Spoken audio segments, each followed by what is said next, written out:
Well, this project is in the context of a great enterprise worldwide in the International Cancer Genome Project that tries to understand all the genetic events that drive cancer in general and each specific kind of tumor.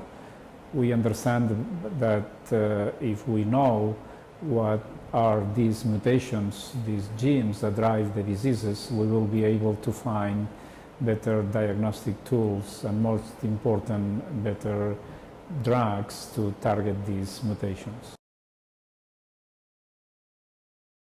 Well, this is one of the most, if not the most, common leukemia in adults in Western world. And we have known this disease for many years. We know that it's clinically very heterogeneous, with patients having a very relatively rapid evolving clinical course, whereas others have extremely indolent disease, not even requiring treatment for many years. So understanding this heterogeneity is important to know and to learn how to treat the patients in the best way possible. So understanding this tremendous heterogeneity is a challenge. And we think that by understanding the genetics of the disease, we'll understand better the disease. We have been surprised by the tremendous genetic heterogeneity of the disease, that is even more than we initially expected.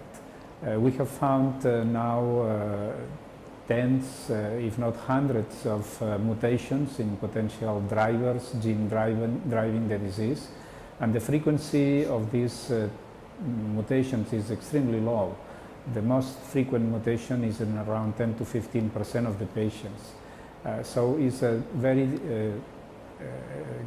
large heterogeneity genetically of the disease.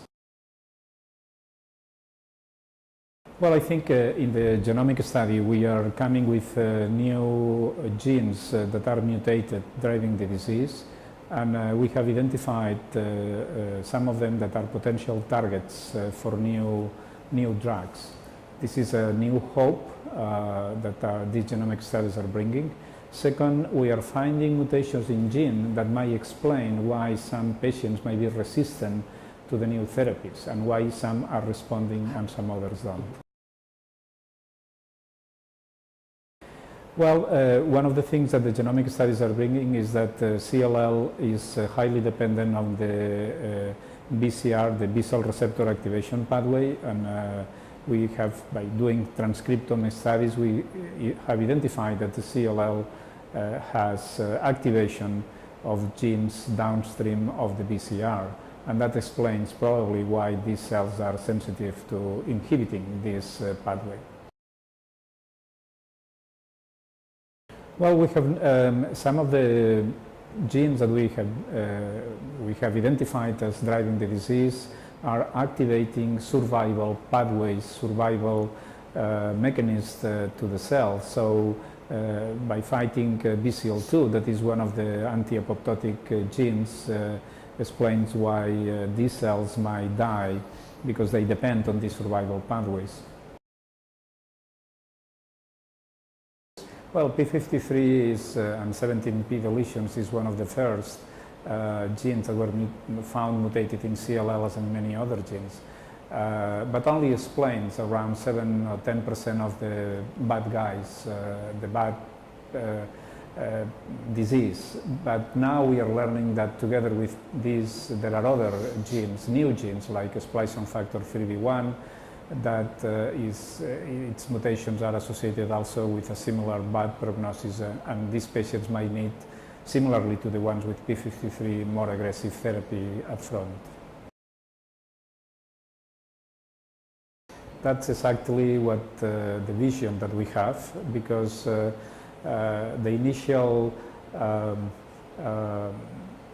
surprise of the heterogeneity is now coming to a new view, because many of these mutations at low frequency cluster together in important pathways like survival pathway, proliferation, and others, And we think that by targeting not the gene but the pathway might be a way to counterattack this tremendous heterogeneity.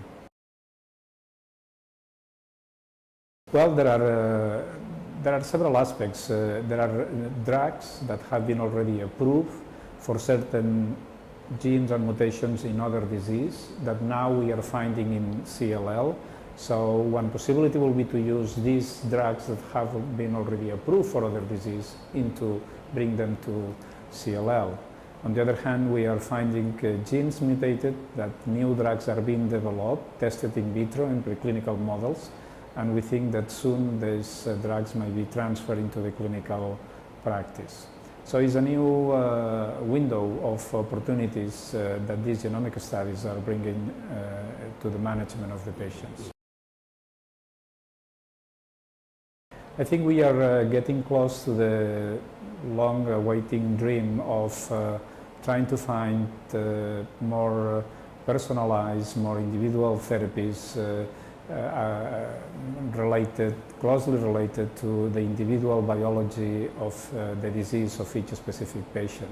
I think this dream is coming closer with these genomic studies. No, I think stay tuned because new developments are coming, and this probably will change our practice both in the diagnostic arena as well as in the management of the patients. Probably this will be complemented with other drugs, and also unfortunately we will see patients that develop resistance to this therapy, as we have seen in the past with other new therapies. And by combining genomics studies with these new therapies, we will be able to understand why some are successful, some other patients don't, and that will allow us to tailor more and more the therapies to this biology in each patient. I think first of all we need to know which kind of disease the patient has, because many will not need treatment, and this is written in the genes of the disease. So by reading the book of the disease in the genome, we will understand which patient might need treatment or not. Second, identify the patients that need the treatment. We will be able to give the more specific treatment for these patients. So I think that's where I think that combination of a new window to look at the disease with genomics will be important to drive the management of the patients.